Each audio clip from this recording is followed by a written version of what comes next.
Olá, galera, muito boa tarde. Vamos lá? Vamos corrigir a prova do Seduc Tocantins. Prova que aconteceu na manhã de hoje, tá? Nós vamos corrigir essa prova. Importante destacar que essa é a banca do mesmo edital que acabou de sair, que é Secretaria de Educação de Minas Gerais. Então, você que está estudando para a educação da Secretaria de Minas Gerais, mais do que nunca, precisa, tá, gente? Precisa aí, de verdade, já fazer essas questões, tá? Questões que eu diria para vocês relativamente fáceis, tá, gente? De verdade, pela quantidade de conteúdos que foi colocado nesse edital, foram questões relativamente fáceis, então tá tranquilo. Deixa eu ver. Áudio tá ok? E aí, galera, responde pra mim, áudio tá ok? Como é que tá o áudio? Galera, você quer as questões? Entra no Telegram agora. Agora, entra no Telegram aí pra você não perder, perfeito? As questões aí, as questões já estão disponíveis. Eu digitei uma a uma pra você, já está lá bonitinho, beleza? Vamos lá começar? Vamos começar a corrigir aqui. Vamos lá, vamos lá, vamos lá. Vamos lá. Abrir aqui. Vamos lá. A gente vai corrigir as questões dessa prova que foi aplicada na manhã de hoje, do dia 11/6/2023, para professor de educação básica, professor regente, letras, português, redação, beleza? Então vamos lá, nós vamos corrigir a parte de metodologia de ensino e legislação educacional. Eu estou com a prova do tipo verde, tá, galera? Aí vocês precisam localizar onde que está aí. Então vamos lá.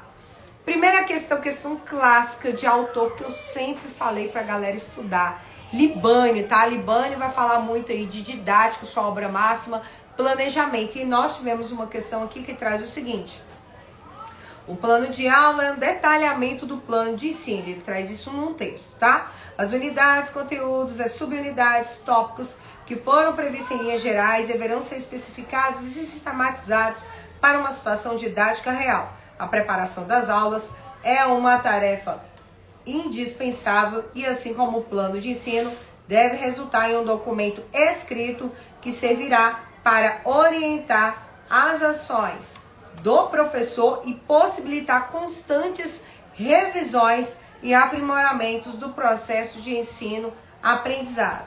José Carlos Libânio, tá?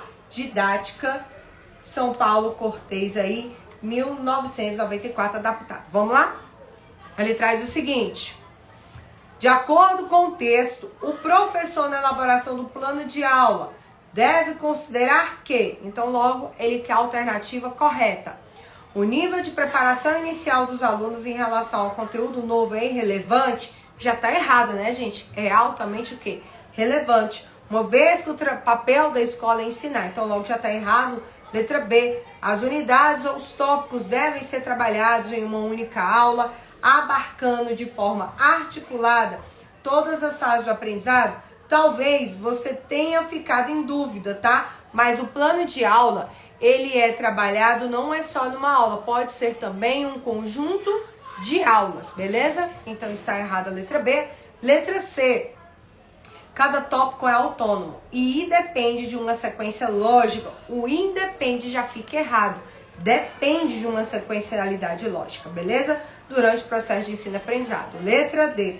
O tipo de avaliação a ser utilizado deverá ser definido previamente e deve priorizar os aspectos quantitativos em relação aos qualitativos. Galera, sempre os qualitativos sobre os quantitativos. Também está errado.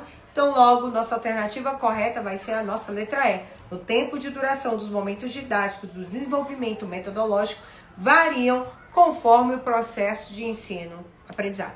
Beleza? Isso de verdade também está na bibliografia. Então, questão 7, que está na página 2 da prova verde, letra E. Perfeito?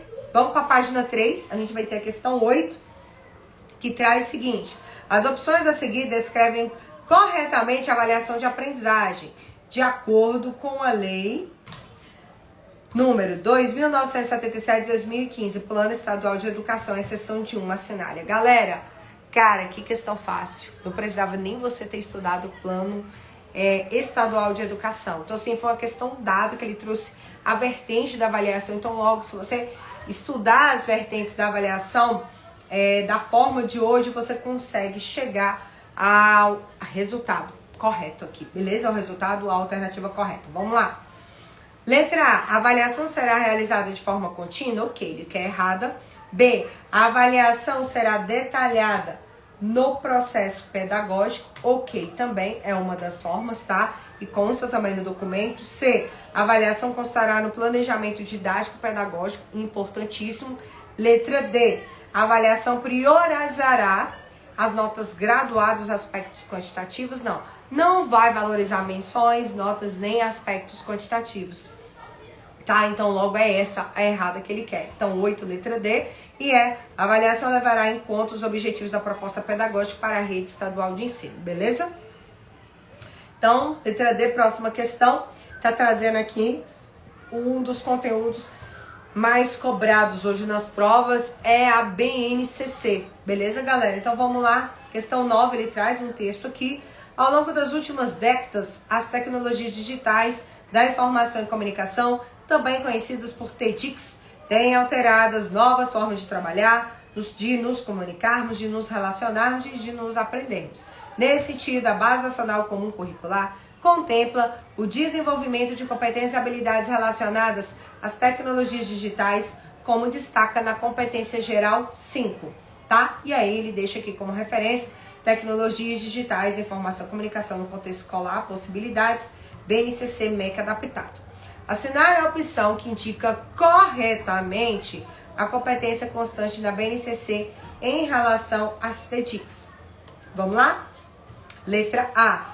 Compreender as linguagens como construção humana, histórica, social, cultural, de natureza dinâmica, reconhecendo-as e valorizando-as como formas de significação da realidade e expressão de subjetividades e identidades sociais e culturais, tá? Letra A já está errada, gente.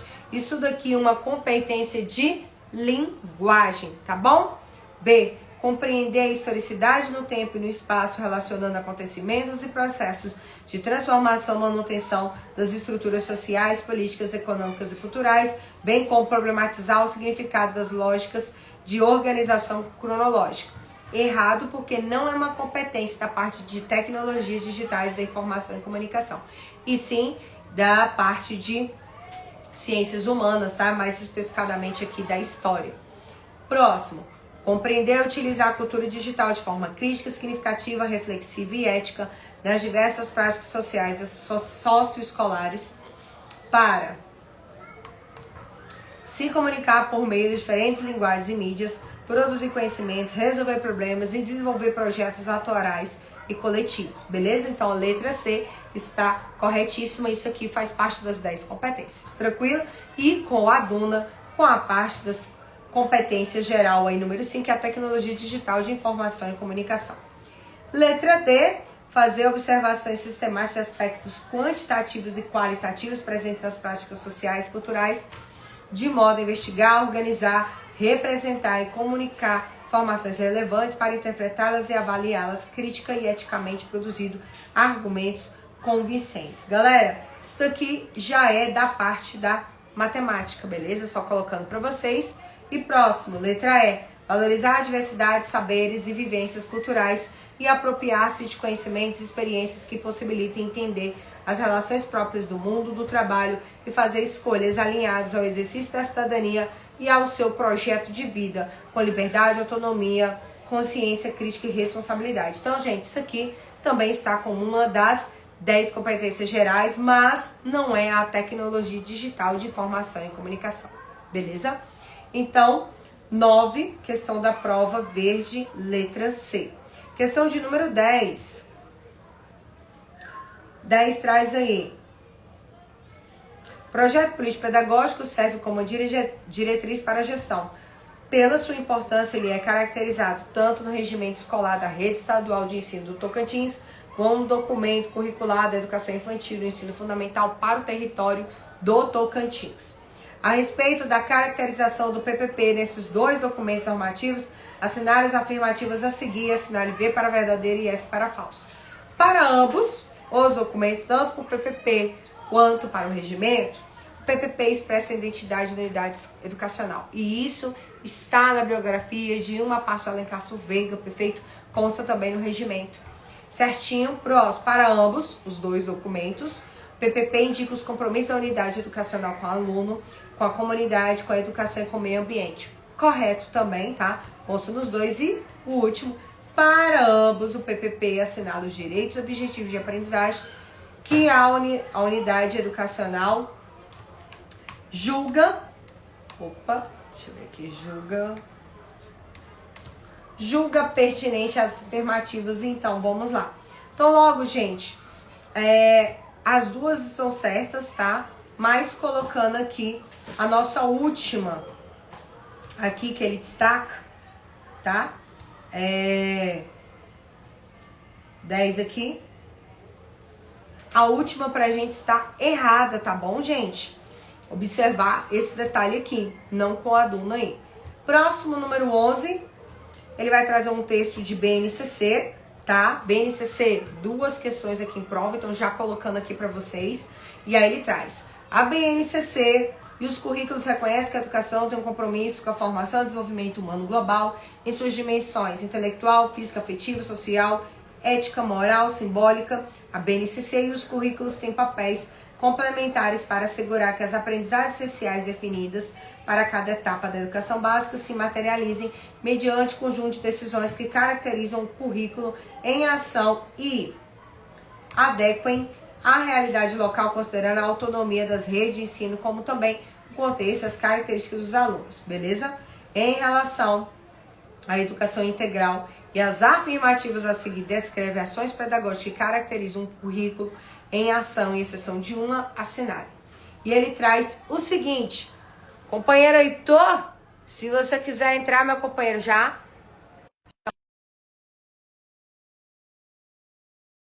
E aqui o comunicado para ele. Tá?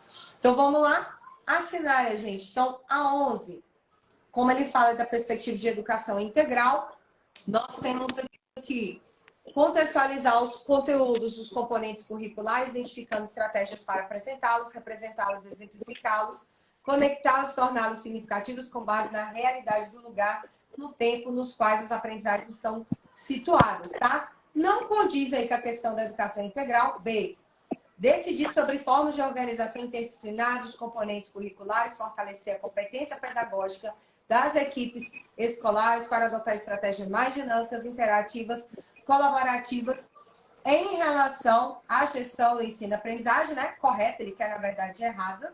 Então, essa aqui também, ok, A, ok. C, construir e aplicar procedimento de avaliação somativa, errado. Avaliação formativa. Beleza, galera? Com base nos critérios estabelecidos, o resto estava bonitinho, mas a C mata aqui. D, conceber e pôr em prática situações e procedimentos para motivar e engajar os alunos na aprendizagem, selecionar, produzir, aplicar e avaliar recursos didáticos, tecnológicos para apoiar o processo de ensino e aprender. Letra E, selecionar e aplicar estratégias didáticos, pedagógicos diversificadas, recorrendo a ritmos diferenciados e conteúdos complementares, se necessário, para trabalhar as necessidades de diferentes grupos, alunados, suas famílias e sua cultura de origem, suas comunidades, seus grupos de socialização. Beleza, galera? Então, a 11 ele quer errada. 11, letra C. Beleza? Companheiro Heitor, chegando aqui. Companheiro, tudo bem com você? Vou pedir para você segurar só um pouquinho, que só tá faltando duas questões. E aí a gente já aproveita e dialoga, tá? Professor Heitor, gente, professor de redação e direção concurso, está entrando aqui ao vivo. Então, se você quer ouvir as considerações dele, já segura aí. Beleza? 11 já foi. Página 4, prova verde, questão de número 12.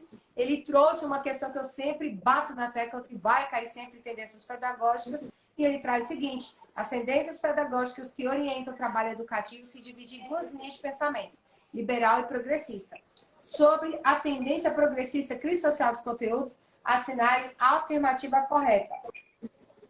Letra A, a escola tem o papel de preparar intelectualmente e moralmente os alunos? Errado, essa é a tradicional. B, Os conteúdos são ministrados em sala de aula, mas são exigidos para fins pedagógicos. Errado, tá bom, gente? São exigidos sim, mas de uma forma de saber sistematizado, né? Que tem aí a vivência na vida do aluno.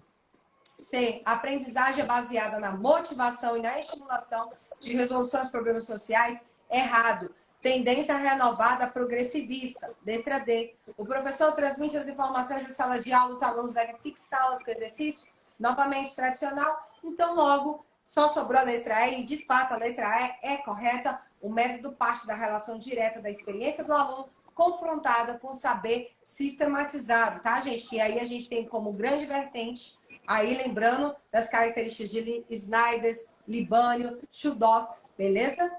13. Nós temos aqui um texto que ele vai falar da vulnerabilidade, que é um texto que eu acho que já ajuda aí na redação, que Jazinho Heitor vai falar sobre, tá?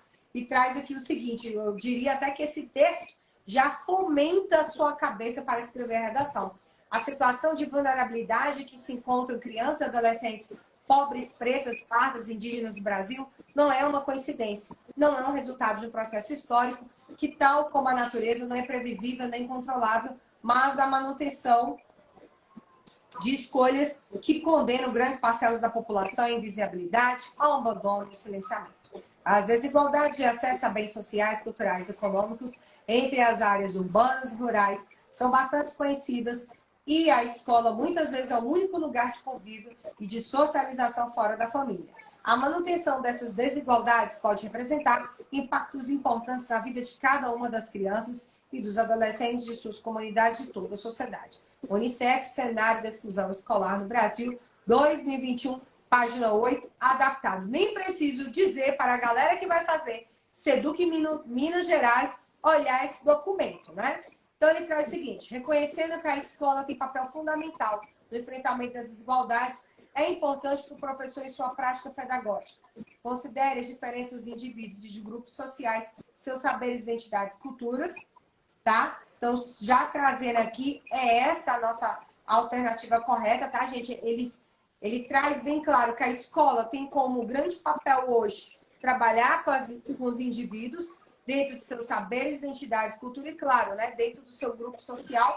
B, utilize metodologias de aprendizagem que sejam focadas na valorização do desempenho. Então, é como se a gente só olhasse a parte meritocrática, logo está errado. C, distancie o mundo virtual às tecnologias digitais, jamais, né, trazê-las próximas dos nossos estudantes.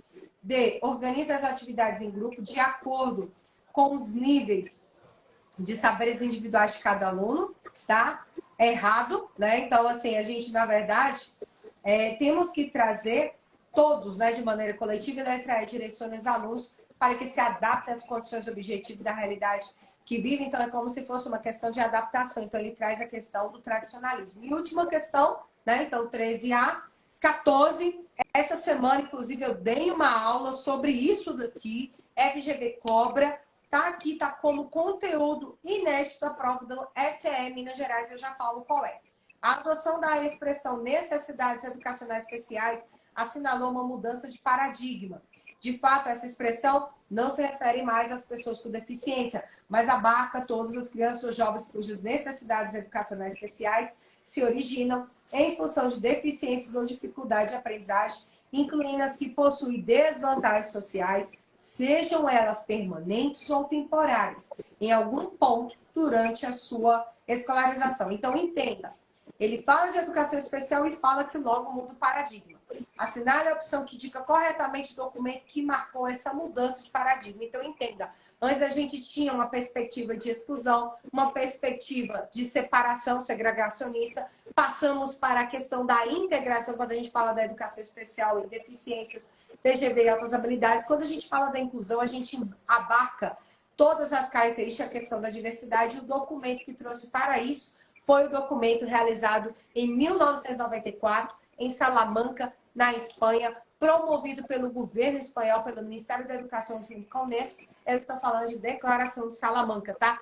Documento que está sendo cobrado aí no concurso de Minas Gerais. São 14, letra A. Então, gabarito da prova verde, tá, gente? Para Seduc Tocantins, para metodologia de ensino e legislação educacional, 7E, 8D, 9C, 10B, 11C, 12E, 13A, 14A. Companheiro Heitor. Tudo bem? E aí, galera? Tudo certo? Jaqueline, a banca FGV estava virada no Giraia. Esse final de semana ela veio que veio, hein? Veio que veio. Na prova do TJ Rio Grande do Norte, veio um tema brabíssimo, brabíssimo. E para a Seduc Tocantins, um tema muito bom, mas um tema de grande reflexão, né? Qual o mais grave problema social do Brasil? Apresente suas causas e formas de combatê-lo. Aqui, já antecipando para todos, né? Abre-se um leque para todos os problemas sociais do Brasil, tá? Já não precisa ficar preocupado. Ai, professor, eu coloquei o preconceito. Ok, eu coloquei a desigualdade social. Ok. Todo grande problema social entra aqui. A fome, a falta de acesso a emprego de qualidade, a recontratação, né, com salário menor, a desigualdade de gênero, todos os problemas sociais. Mas um tema que me chamou muito a atenção, e eu acho que foi base para a FGV montar essa proposta, a Jaqueline deve ter visto, né? Saiu o último relatório do Todos pela Educação, referente ao processo de estudo entre brancos, pardos e negros. Sério, professor, sério. E aí, o relatório Todos para a Educação, que saiu agora, tem 10 dias, né? Ele fez um recorte temporal entre 2012 e 2022 e destacou que os jovens negros e pardos no Brasil estão, em média, 10 anos atrás do que os jovens brancos, no que tange ao acesso e à conclusão do ensino médio no país. Você está brincando, professor? Não. Todos pela Educação usa como base de dados o que é fornecido pelo Instituto Brasileiro de Geografia e Estatística. Então, ao meu ver, esse vem a ser o grande problema social do Brasil. A disparidade étnica. Esta disparidade étnica gera danos em todos os outros níveis, econômico, social, cultural. Então, eu iria por esta linha. É uma possibilidade. Não estou dizendo que as outras linhas estão erradas, longe de mim. Toda a linha social está correta. E aí, quando eu li esse tema, que a Jaqueline me mandou há pouco no WhatsApp, eu vibrei com uma obra que eu li há um bom tempo e reli tem 15 dias. Que livro, professor? George Orwell. 1984? Não. A Revolução dos Bichos. Galera, se você presta concurso para educação, leia pelo menos uma sinopse da chamada A Revolução dos Bichos de Orwell. Por quê, professor? Porque ele traz elementos e questões relacionadas a quais nichos? Totalitarismo, a manipulação governamental, as injustiças sociais, sério, opressão, a falta de liberdade, sempre. A Revolução dos Bichos salva a vida. E, pensando nisso, eu vou montar, com a Jaqueline, um materialzinho de repertório em cima dessa obra, que eu já iria fazer. Mas como pode aparecer algo na prova do Paraná, que é na semana que vem, pode aparecer algo na prova de São Paulo, na prova de Minas Gerais, para essa semana, Jaqueline, prometendo ao vivo e a cores, vou disponibilizar um e-book sobre como utilizar a obra A Revolução dos Bichos na sua redação. Se você conheceu essa obra, é um dos principais núcleos que a banca FGV vibraria se você citasse. Mas foi uma boa prova, Jaqueline. Tema maravilhoso, tema fantástico. Eu teria um único problema aqui, que seria escrever só em 30 linhas, porque tem muito conteúdo para a gente falar. É muito bom, mas vamos ver se a galera tem dúvida para a gente poder tirar, porque é para isso que a gente entrou aqui com vocês agora. Mais um baita tema. Sabe o que eu falaria? Eu colocaria a questão da exclusão social, que está ali, que eu acho que é o maior problema, né? Principalmente a questão das divisões de classe. Né? A distribuição de renda ela é muito mal organizada no nosso país, a gente sabe. E colocaria essa voltado para o lado da educação, né? Porque essa redação, por você ser um professor de educação básica, até por esse tema, ele quer uma vertente, que você traga uma solução para isso, né? E a gente sabe que uma das soluções voltadas para isso é a educação, né? E aí você já trouxe até esse dado do Todos para a Educação. Eu acredito que você também deve ter visto essa semana, Heitor, que saiu os dados do Ministério da Educação a respeito da alfabetização, né? Como que está aí exatamente? Inclusive, a gente vai destacar essa semana, nós temos, acho que amanhã já, ó, gente, atualidades educacionais mês de maio, amanhã, 20 horas, com o Heitor, né? A gente vai falar justamente sobre esses pontos, é tudo que tem acontecido no Brasil e no mundo em matéria de educação. Então, já colocando para vocês, eu já colocaria esse ponto, né? Porque esse tema é bom, Heitor, porque abre um leque. Não significa o que é certo, o que é errado, né? Você tem diversas possibilidades de repertório, né? Mas eu traria aí, claro que como solução, a educação pública gratuita de qualidade social, conforme os preceitos constitucionais. Show de bola. Né? A gente poderia citar muitos eixos, né? Como uma forma de combatê-la, né? O que eu trabalharia? A reforma do ensino, né? A gente poderia falar do novo ensino médio, a gente poderia falar da BNCC como uma forma de implementação de um debate mais sistêmico. Então, abre muitas possibilidades. Mas é mais para tranquilizar eles. A gente, ao longo da semana, deve fazer mais alguma coisinha quando sair o gabarito oficial com vocês e a gente comenta mais sobre. Mas podem ficar tranquilos, sem novidade. Tudo que você colocou de problema social, independentemente do nível dele, tá de boa. Não vai ter problema nenhum, tá? Já pode ficar tranquilinho, tranquilinho. E agora é só aguardar aí, que essa semana tem muita coisa que a gente vai fazer juntos, inclusive a nossa atualidades educacionais. Tem muito tema bom que a gente vai discutir amanhã com vocês. Já vamos fazer o convite aí, né? Vamos que vamos moer nesta aula. Já que...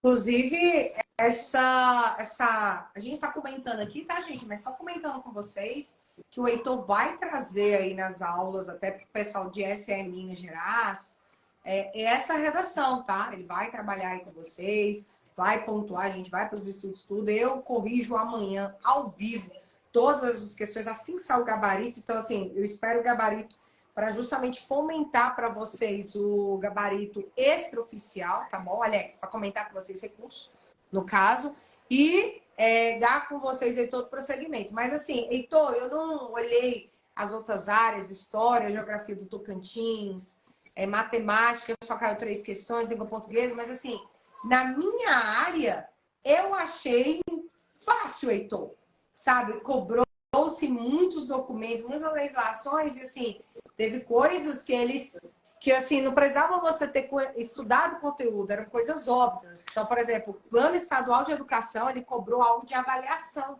Então, assim, algo que se você tiver a nuance do que é uma avaliação formativa, qual é a avaliação pautada hoje no sistema de ensino, você gabaritava. Então, assim, vocês, gente, sinceramente colocando aqui, não pode ter errado nenhuma dessas questões. Nenhuma, assim, das minhas. Também acredito que esse tema do Heitor, se você tiver colocado esses pontos que ele colocou, eu coloquei, claro, né? Da maneira correta, bonitinha, organizada, não tem para onde você ter uma nota baixa, apesar de ser uma banca que olha muitos argumentos, né, Heitor? É uma banca que pesa muito os argumentos. Mas eu falo para vocês, foi um tema relativamente fácil, gostoso, não botou para moer, ele não foi muito específico, por exemplo, a pedir Oriente Médio, alguma outra coisa. Então, assim, qualquer pessoa saberia falar algo sobre isso. Até lá na prova eu comentei, né, Heitor, aí um dos últimos textos, já dava para iluminar aí a sua cabeça. Beleza? Então, o pessoal colocou aqui, acho que foi Jabotoão, que é FGV. Professor, tira uma dúvida. Quais temas FGV de Jabô? Tudo e mais um pouco, cara. Ela tá numa pegada bem subjetiva. Eu acho que vai vir algo aí de bastante reflexão. talvez, tem um tema que tá para vir na FGV faz tempo e não vem, é sobre o aumento dos casos de depressão e transtornos psicológicos. Deve pintar aí nas próximas provas dela, em educação inclusive, aí, porque tem muito efeito no âmbito de escola. E ela tá para colocar isso faz um tempo e não colocou.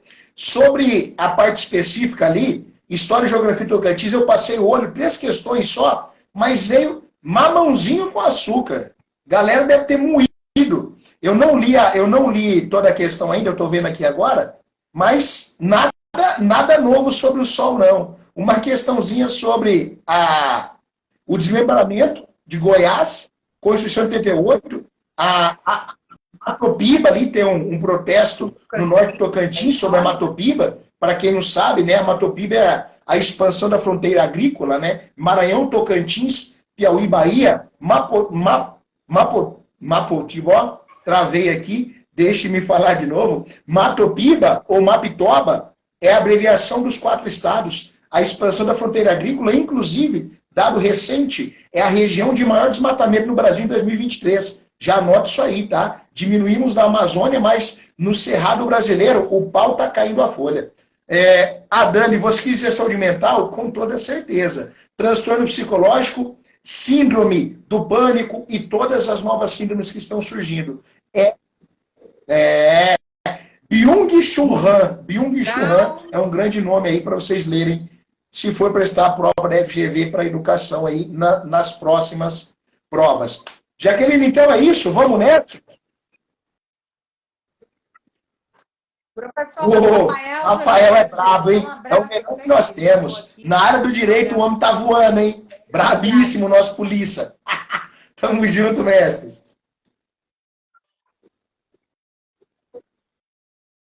Galera, queria agradecer, companheiro, você, né, que deu um jeito, até vestiu a blusa, eu já tô sem. Entrou companheiro, até agora, ó, o pessoal acha que a nossa vida é fácil. Eu não sei, porque eu tava esperando a prova, digitei. Então, ó, eu vou colocar aqui para vocês o endereço, tá? Para vocês baixarem as questões já digitadas. Olha, então, a professora Jaqueline já tem as questões, já digitou, já deixou bonitinha, tá?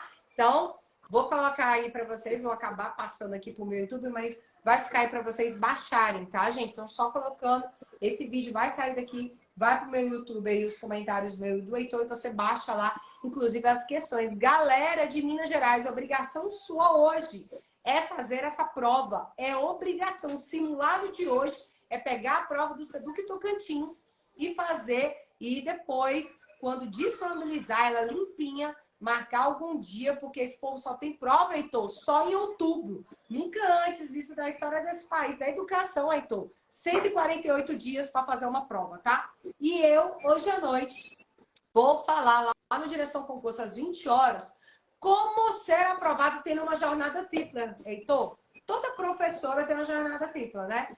2 na escola, 1 com a família, cuidando de casa, enfim. Como você pode ser aprovado? Então, essa receita eu falo para você. Tamo junto, vamos que vamos. Às 20 horas. Heitor, muito obrigada, viu, companheiro? Valeu, pessoal. Até mais. Tchau, tchau, galera. Muito obrigada.